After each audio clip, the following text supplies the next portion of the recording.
Good afternoon, everybody. Would like to take this opportunity to thank you to coming to our ongoing Healthy Aging series, collaboration between Parkland Medical Center and Derry Parks and Recreation. My name is Eric Bodenrader, and I am the Director of Parks and Recreation for the town of Derry. It is my privilege today to introduce Bonnie Roberts from Home Helpers, who is here to talk about various veterans resources on various levels, state, local, and federal. We're going to give you the resources of where to go. Excellent. And some ideas of what to talk about and what to ask for when you do go to those resources. Excellent. Well, thank you very much, and without further ado. Excellent. So you're probably wondering why I am the person up here today talking to you. Okay? Some of you know me, so some know that I have my background. But right now, I own a home care agency in Londonderry called Home Helpers, and we serve this whole area, and we do a homemaking, transportation, homemaking, and personal care, not only for seniors, but adults with disabilities, and actually really all ages and stages that need just a little extra help. But what brings me here today talking about veteran resources is because I am a veteran myself.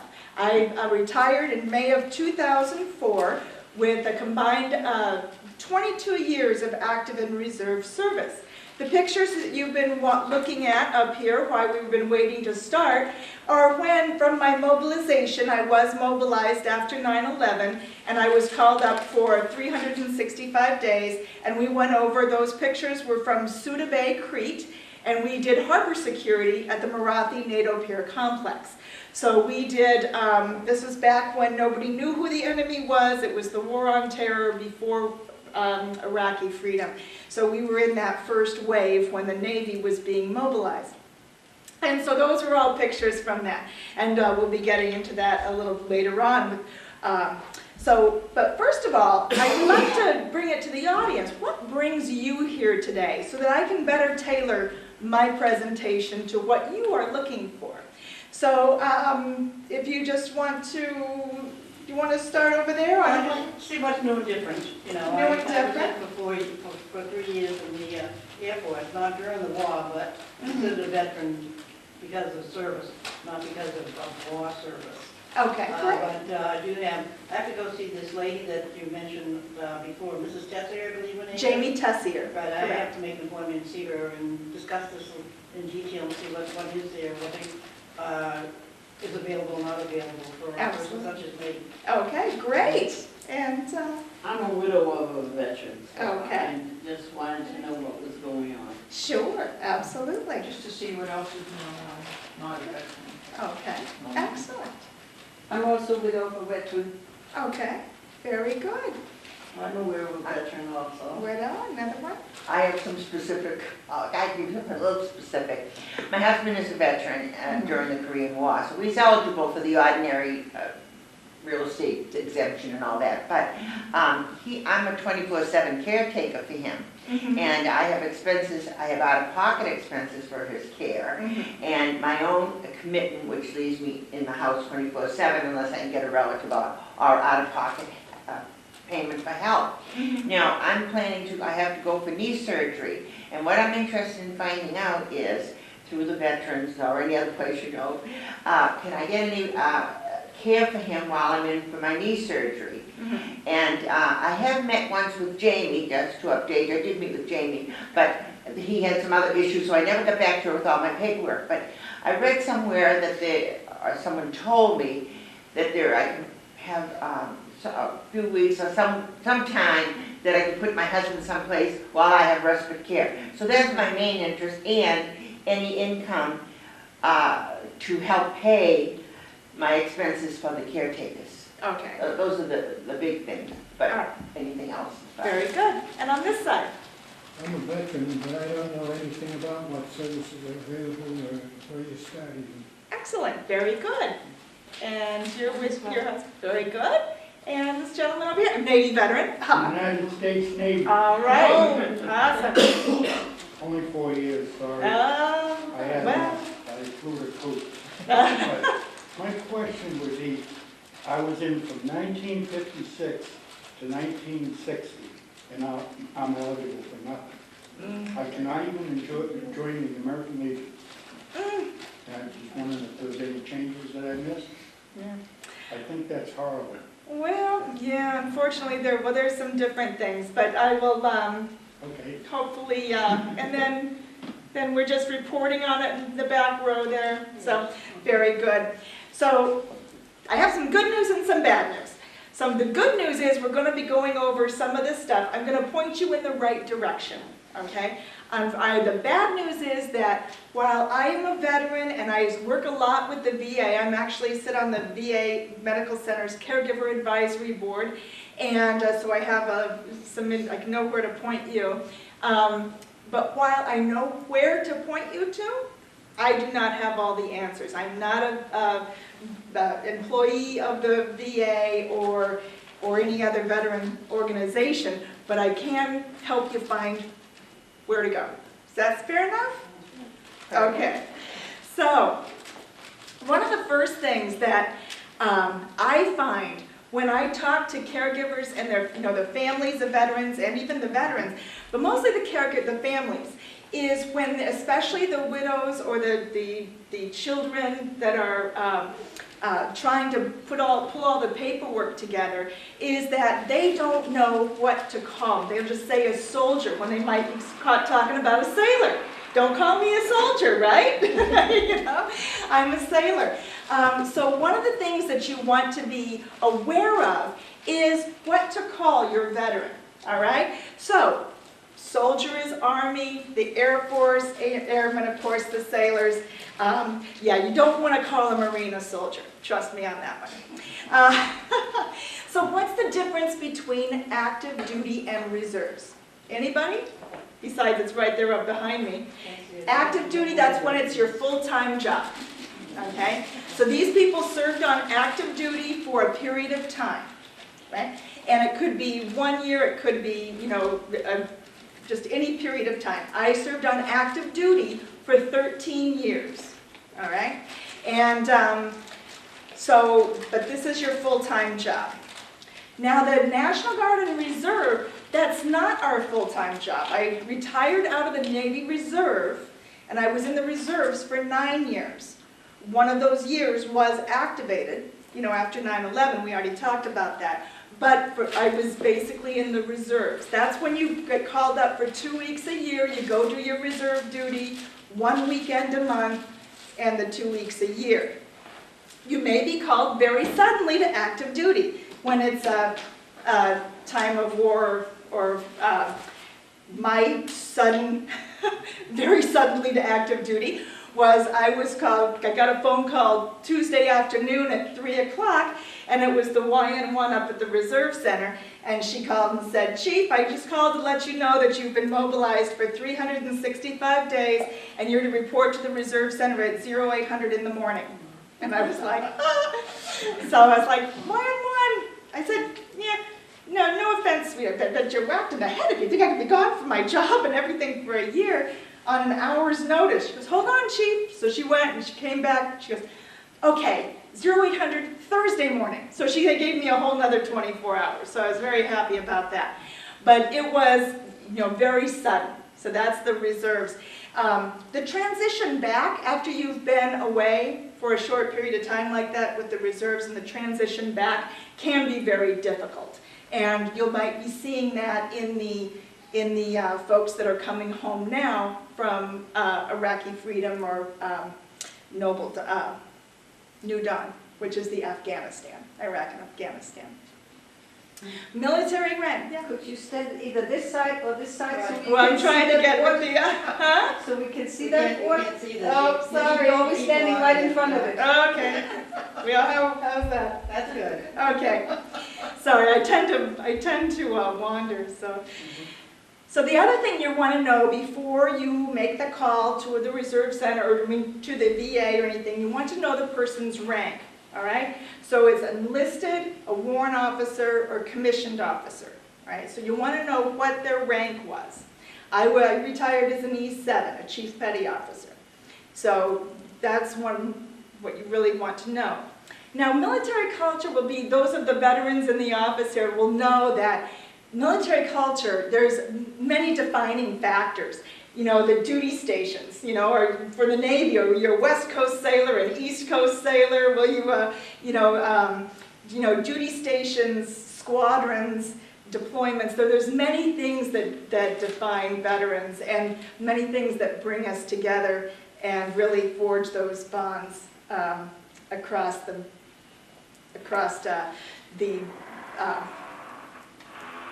ranks, whatever. But okay, going on. Veteran versus military retiree. This is very important. Okay, all retirees are veterans, but not all veterans are retirees. Okay, so veteran is someone who served in the military. Okay, and who was discharged. That's a veteran. A retiree is someone who put in their 20 years or they retired, with 20 years. Yeah. So common misconceptions. And remember, to be a veteran, you must have served during wartime. I hear that all the time. You do not have to serve during wartime to be a veteran. You do not have to serve 20 years to be a veteran. You do not have to serve overseas or in a combat zone, or in the big four, the Army, Navy, Air Force, and Marines. Merchant Marines during wartime.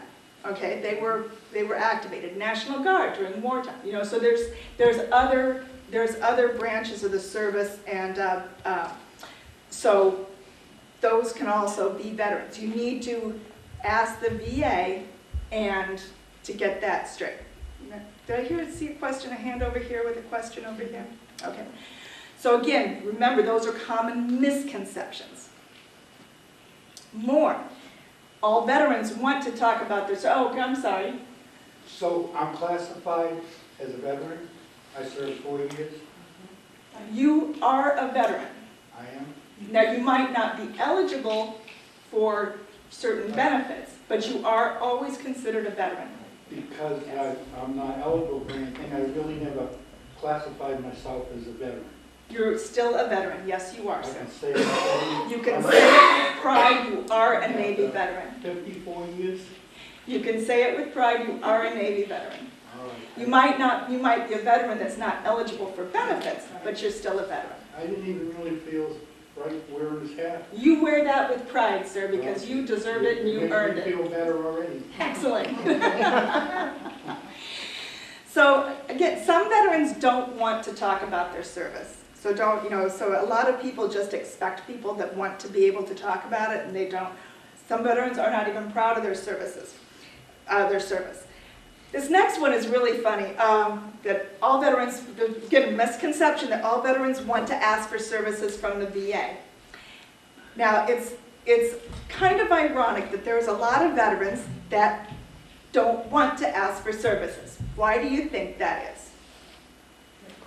Pride. Pride? Absolutely. He probably like him, he doesn't think he was a veteran. Didn't think they were a veteran? Yeah. Anything else? It's really ironic right now that the World War II veterans are reluctant to ask for services from the VA because they don't want to take away from services from the Iraqi war veterans and the current veterans. The Iraqi and Afghanistan, they don't want to ask for services from the VA because they don't want to take it away from the Vietnam veterans or the World War II veterans. So it's kind of ironic because what do we do? What do veterans do? We want to serve others. We're service oriented. We want to always help others. And so it's really ironic that they are seeing that trend. And so again, we just want to educate that we want to make sure that everybody gets the benefits that they are eligible for. So considerations for interaction. Okay, please ask. Don't say, "Are you a veteran?" Ask instead, "Did you ever serve in the military?" Okay, because that is what defines a veteran. Be sensitive to symptoms of PTSD. There's the earlier wars, World War II, Korea, they really didn't define it. They didn't understand it as much as they do now. And so please be aware of that. They may appear or reappear as veterans age. This is an interesting one. Late onset stress symptomatology. So this is, and I hope I said that right, but this is when those effects from PTSD are actually, they start to surface later on in life. There's a possible correlation, they are studying it now, between post-traumatic stress disorder, traumatic brain injury, and dementia. So there is a strong school of thought that PTSD or any kind of traumatic brain injury may be precipitators of dementia. Okay, so be aware of that. And then those in the military, there may be a history of substance abuse or other addictive behavior. I found this interesting. 1 in 11 veterans seen at the VA are treated for depression. So, and this is across all age groups. So these are some of the common mental health conditions with our veterans. So ideas, this is in the last 2 years, I have connected through Facebook with people from each one of all my best friends from all of my active duty Navy stations, and that spans 30 years ago. And it's just within the last two years that we've reconnected. We already had we had two Navy London reunions. Last year, my last duty station, actually, I was the admin officer for 5 years. I was the admin officer on board USS Constitution. And we've had our first former crew member reunion of USS Constitution. So there's a lot of things. Military.com, they have a whole reunions list of different like ships and duty stations and other sectors of the military. And if you're involved in a senior center or any other community, if you're veterans, you might want to establish a welcoming committee for other veterans, because it's a way to bond and connect and help, or the widows of veterans, because you have a shared history, you have a shared experience, so to speak. So it's always great to have those bonds. So, and of course, we can use military culture to talk, to talk about some great experiences. And I've got the stories. Well, some I share, some I don't. Some I share with certain people. But travel, history, culture, all those things. It's a lot of fun. It's one of those topics that just binds people together instantly. I go to the veteran breakfast over at West Running Brook School. For those of you, the veterans, if you haven't been there, oh my gosh, they do such a good job on Veterans Day to really honor the veterans.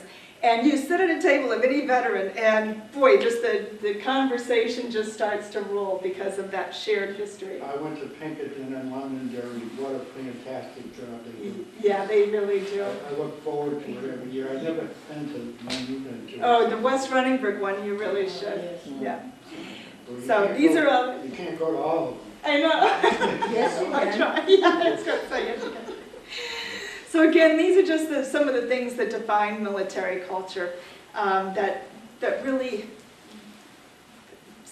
help veterans stand out. So what is the VA? What is the VA? It's the Veterans Administration. I find that so many people get very aggravated and get very frustrated with the VA, and they will just say, oh, they didn't tell me this, or I got the runaround here, or whatever. And it's oftentimes because people don't realize that the Veterans Administration is actually 3 separate agencies. Okay? It's the Veterans Health Administration, that's where you're medical, obviously, and almost 3 million veterans who receive care are over 65 through the VA. The Veterans Benefits Administration, those are the money people. That's where your pension, the aid and attendance benefit, those types of things. All the money goes through the Veterans Benefits Administration. And then the National Cemetery Administration, those are the ones where you get your funeral honors and the burial benefits and all that. So it's 3 agencies. And they don't really talk to each other. Imagine that, right? So if you enroll in the VHA, don't just expect it to transfer to the Veterans Benefits Administration. Okay? So there's 3 different agencies, and that's very important for people to understand, because it'll save you a whole lot of grief to know that. Save you a whole lot of time. Concerning enrollment, all veterans are encouraged to enroll in the VA. I'm enrolled in the VA. I don't get any benefits either. Okay? I'm not eligible for benefits, but I'm enrolled because the VA works by the numbers so that they know that, so I'm going to be giving your handouts on all these slides. So that you guys know too, I will be giving all these slides I have in handouts so that you can take it home so you don't have to do a lot of notes. But it's why you might currently not be eligible for benefits. That could change, because remember, benefits are defined by your physical need and your financial need, and your service piece as well. So it's the 3-prong rule. And so that can change. Everybody's situation can change. I can't tell you how many people I talk to and they say, oh, I tried to enroll in when I was down in Florida, but they said that I wasn't eligible to receive any benefits, so that was that. And I was like, well, but when was that? Well, it was 3 years ago. Has your situation changed in 3 years? Yes. The priority levels and the levels of the service, the dates and the different priorities, those change from time to time through the VA. Okay? So you need to know that that does change. Plus your physical situation and your financial position can change as well. So while you might not be financially eligible today, tomorrow unfortunately you might be. All right? So you just don't just say if they said that you weren't eligible at one period of time, that necessarily translates to a different period of time. Did that make that clear? Okay. When you do, you can go right online if you're comfortable with going online, or you can go up to the VA Medical Center. They have an enrollment office, but you want to make sure that you take the verification of service, which is what we normally call the DD 214. DD is Department of Defense, 214 is the number of the form, so the DD 214, that's your discharge paperwork, and that's what proves your service piece. Okay? And you'll also need to take your financial information. So make sure that you have that, and then that's going to save you a bunch of time and a trip up to Manchester. Okay, concerning pension benefits, this is very important to me to make sure that people understand. When you are submitting for pension benefits, and you might hear aid and attendance, that is a pension benefit. There's VA accreditation is required to help somebody fill a form, a claim out. You can do it on your own or a family member. I don't recommend that because the forms can be very confusing. So I always recommend that people get help in filling those out, because the government, if one little thing's wrong, they're going to boot it back, and then you go back to the beginning.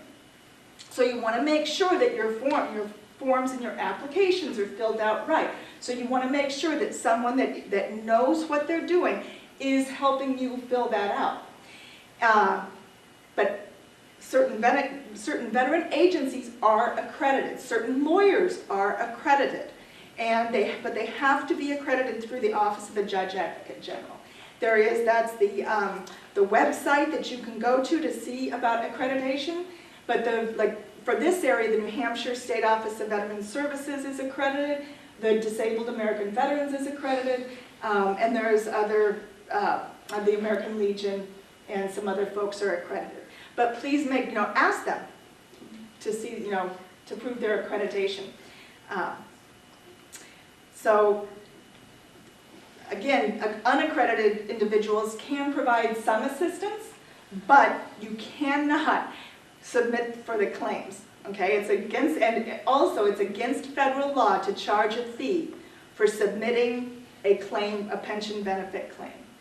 Okay, so if anybody says, well, I'll do it for a fee, that is a free service, and nobody should be charging you to help you submit a claim. All right. Now, to clarify that, like if like a financial planner may help you structure your assets before submitting a claim. That's okay, they can charge for that, but for the actual submitting of the claim, they can't. Does that make sense? Okay, your online federal veteran resources. This is another thing that people tend to get confused. Your federal level of resources. This is the VA, the Veterans Administration. VA.gov has everything on it. That's a great website. The VA Medical Center in Manchester is also a very good website. And for those of you who are uncomfortable with the computer, you can ask assistance through, I'm certainly, we can make I can help you limited with my time, but if somebody's really having a problem, I can help. Or I can again point you in the right direction. Some of you might have heard us talk about Jamie Tessier. She is the Veteran Services Officer for this area, and I'm going to give you her information here in a little bit. She can also help. But if you go to the library, they will help you. There's computers at the library, and they can help you. And there's the senior centers as well. They will help you go online. Okay, the VBA, remember that's the Veterans Benefits Administration. So if you have a question about your federal money, the pension, the federal pension, then that's where the Veterans Benefits Administration, their Manchester regional office is right up in downtown Manchester. It's kind of kitty corner from the Verizon Wireless Center, behind the Wireless Center, right across from the Hillsborough County Courthouse, which is right behind Veterans Park. Okay, so Park, Courthouse, and then the Norris Cotton Federal Center. It's the hideous white building. I mean, it's just ugly as sin itself. I mean, but anyway, that's where the Manchester regional office is.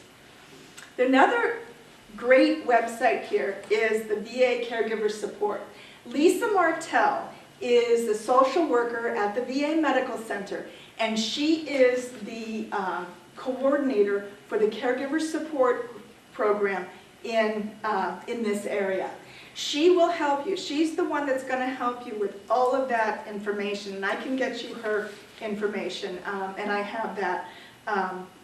But you can call up there, and they will point you to the right direction within the VA, so then that'll really streamline your questions. So, all right, so that's Lisa Martell. She's a social worker, and she's the coordinator of the Caregiver Support Program up at the VA Medical Center. And I serve on her advisory board for the Caregiver Advisory Board. So I see her a lot. Now, state veteran resources. This is different. So if you hear people talking about the Veterans Home up in Tilton, that's the state. So it has nothing to do with the VA. I talked to someone a couple of weeks ago that was very angry that, the VA wouldn't give them any information about the Veterans Home in Tilton. And I was like, well, because they don't know anything about the home in Tilton, because they don't have anything to do with it. That's run by this New Hampshire State Office, Veteran Resources, okay? So the New Hampshire State Office of Veteran Services, that's in that big ugly white building behind the Hillsborough County Courthouse as well. It's not the easiest building to get into either, because it's worse than going through the checkpoint at the airlines, okay? It's worse than going through TSA. You have to unload all your pockets and go through the metal detectors and all that. So, but the good news is that Jamie Tessier, she has office hours down in the Service Link offices down in Atkinson the first 4 Wednesdays of the month. And purpose sake, aren't there only 4 Wednesdays in the month? There's three months, I believe it is, that have 5 Wednesdays in it. So if any month has a 5th Wednesday, she's not there. But the first 4 Wednesdays, she has office hours down at the Service Link offices in Atkinson. And it's very easy to go in and talk to her. And it's a very different environment, and it's very much easier. So if you have questions, she would be the one that I would send you to. And again, very easy on the first 4 Wednesdays of the month. Give her a call, set up an appointment, and go down if you have specific questions. Her sole purpose in life is to make sure that New Hampshire veterans get what they are eligible for. Okay? New Hampshire state veteran benefits is, again, there's the website for that. And the state veterans home is the skilled nursing facility in Tilton. Lovely home. And the New Hampshire State Veterans Cemetery is also up in, it's in Boscawen. Lovely, lovely cemetery. And the veterans and their spouses are eligible to be buried there. Other veteran resources in this area, Building Dreams for Marines. If you know a Marine that has some need for having their home adapted for any type of disability, Building Dreams for Marines is based over in Nashua.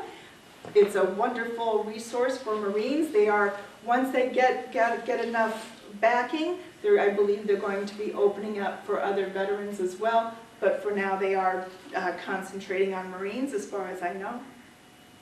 Veterans Count is another resource. It's up through Easter Seals in Manchester. And they have, their focus is really on the more recently returned veterans from the current conflicts overseas. And then the Brain Injury Association of New Hampshire, they have a lot of resources on their website as well for veterans with brain injury. And you do not have to have sustained the brain injury during your service. Okay. And here's a couple of other ones. The Center for PTSD, the Veterans Crisis Line, and VA Mental Health. There's a lot of resources out there. And there's a picture.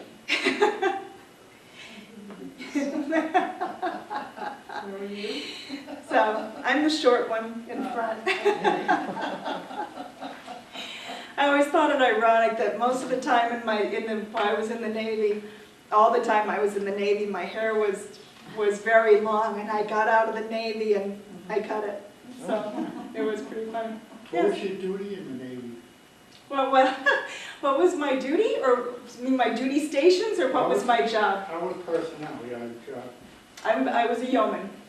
Oh, you were a yeoman? Yeoman. Oh, you were affiliated? Yep. If you were a personnelman, I was. Yeoman is administration.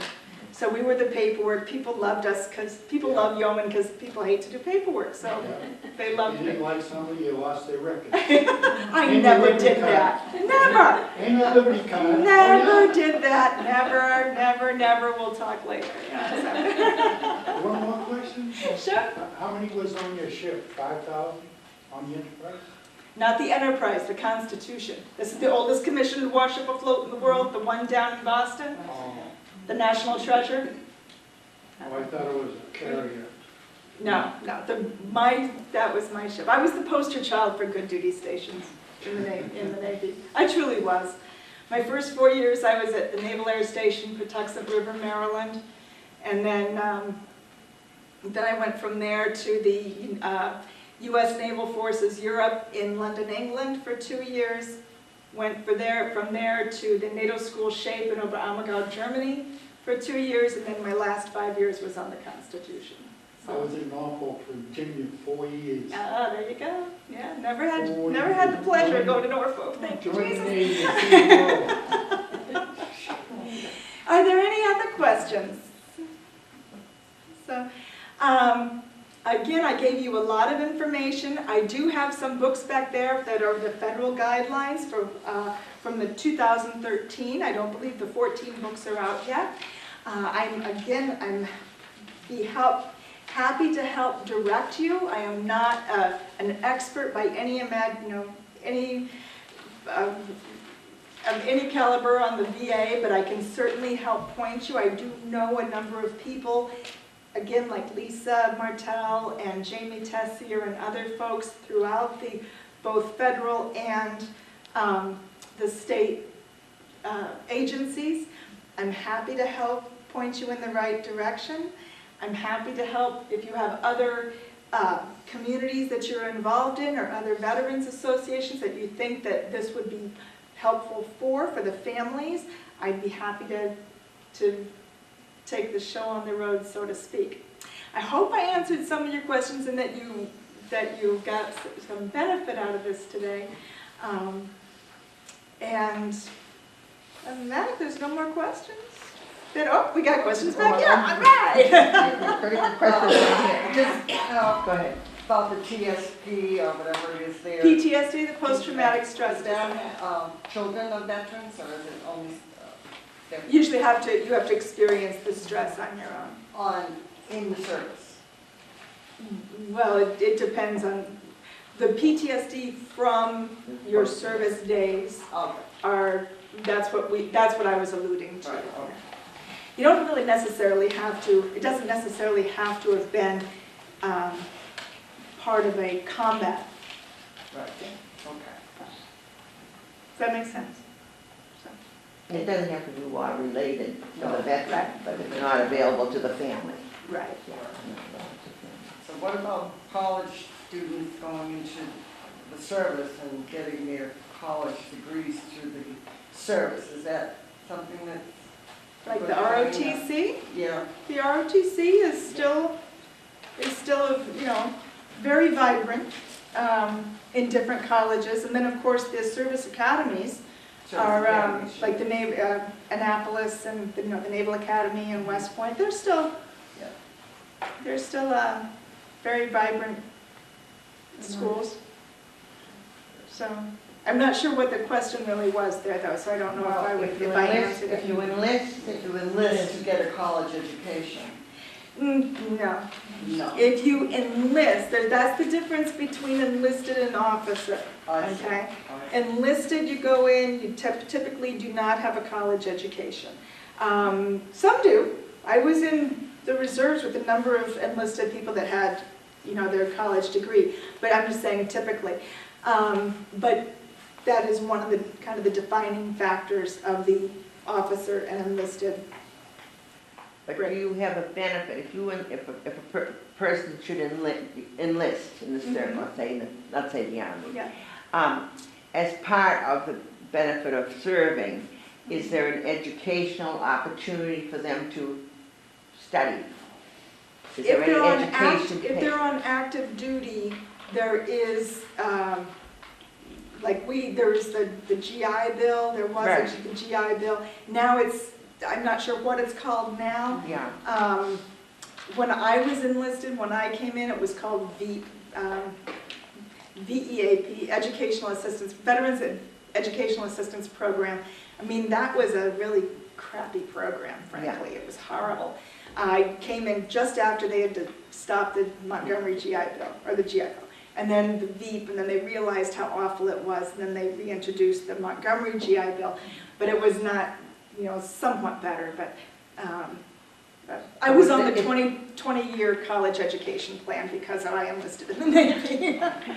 Well, but they can, do they pay for any furthering of your education? They don't now? Is that it? Or only when you get out they'll pay for it? Did you have that? That's a question for a recruiter. Yeah. Okay. If you're talking about for somebody who's young now and is Right, going considering, in. like a grandson or Yeah, right. or granddaughter, Would there be a that way? would be the question for the recruiter. Yeah. I honestly don't. Okay. I don't know that.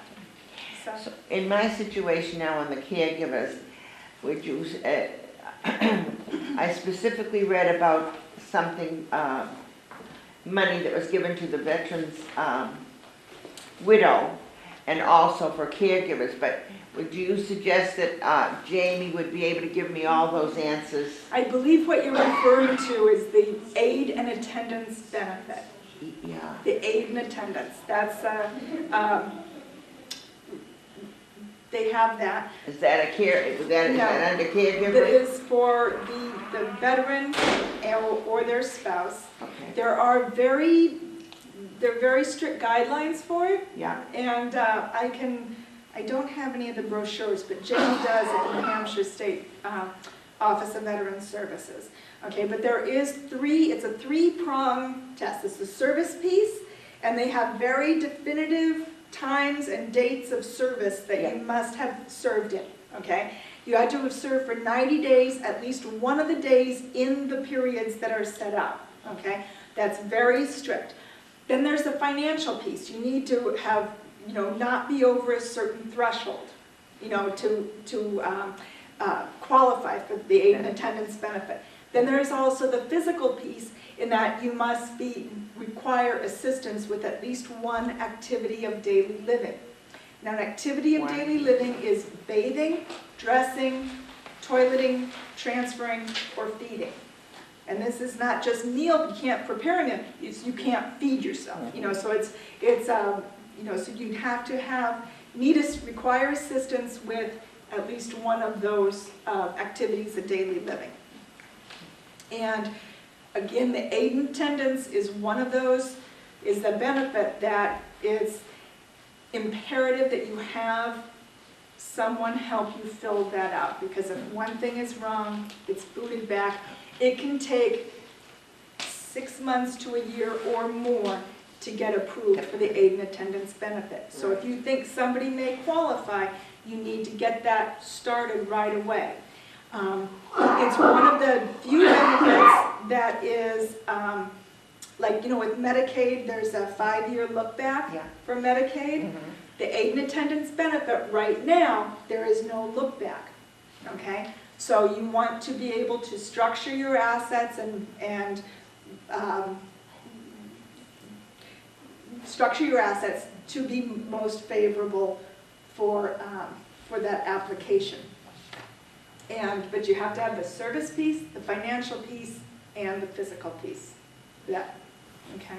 thank you. I see a lot of advertisements. Oh, it's an underused benefit, and you might be eligible to.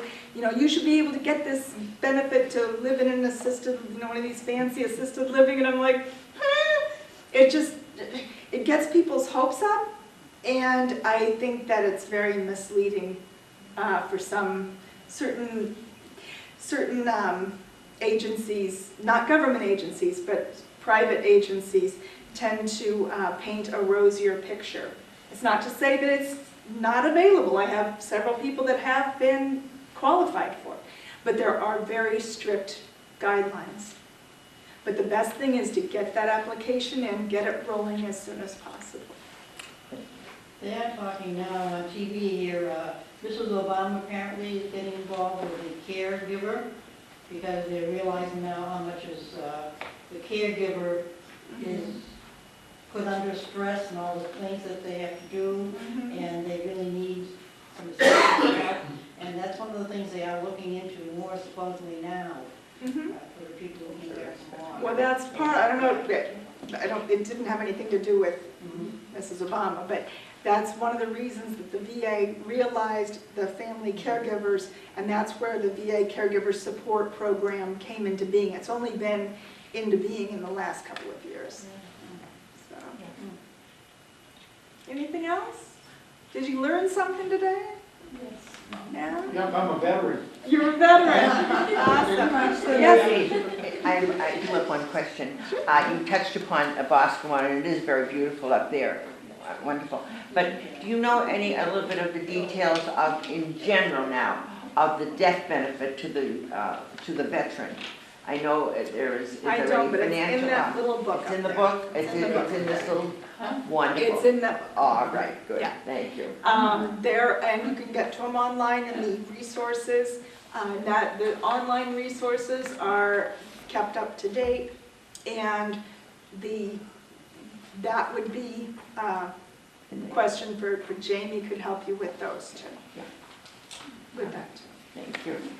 I hate to be feel like I'm just passing the buck, but it truly is that this was just an overview of what's available and where to go find it, and what to ask and how to ask it before you go, so that you can be better prepared.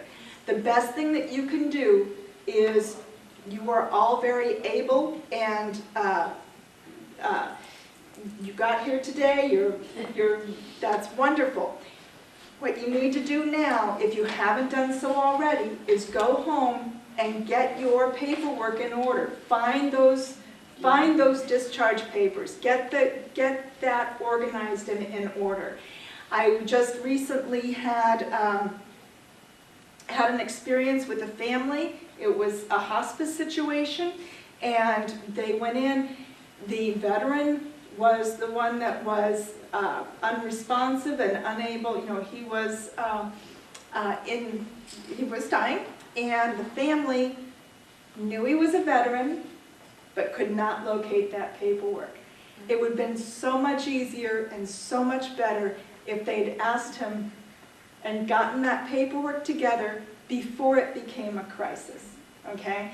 So do yourselves a favor, if you take nothing else away from this, please go and get your paperwork in order. Understand what needs to be, that DD 214 or your other discharge paperwork that proves that or your spouse was in the military, and because you will need that to do that. Okay? If you don't have it, there's the Federal Archives. We can, but it takes forever to get that. But there is a way. So, all right. So I know what you guys are going to be doing this afternoon, right? Barbara, thank you. All right. Thank you so much for coming. I really appreciate it. Thanks.